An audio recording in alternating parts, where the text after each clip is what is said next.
सब तारीफ अल्लाह ही के लिए है जो सब चीजों का मालिक है, यानी वो कि जो कुछ आसमानों में है और जो कुछ जमीन में है सब उसी का है, और आखिरत में भी उसी की तारीफ है, और वो हिकमत वाला है, खबरदार है। जो कुछ जमीन में दाखिल होता है और जो उसमें से निकलता है, और जो आसमान से उतरता है और जो उस पर चढ़ता है, सब उसको मालूम है, और वो मेहरबान है, बख्शने वाला है। और काफिर कहते हैं कि क़यामत की घड़ी हम पर नहीं आएगी। कह दो क्यों नहीं आएगी, मेरे परवरदिगार की कसम वो तुम पर जरूर आकर रहेगी। वो परवरदिगार गैब का जानने वाला है, जर्रा भर चीज भी उससे पोशीदा नहीं, न आसमानों में और न जमीन में, और कोई चीज जर्रे से भी छोटी या बड़ी नहीं मगर किताब रोशन में लिखी हुई है।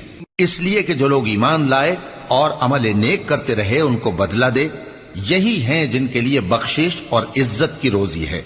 और जिन्होंने हमारी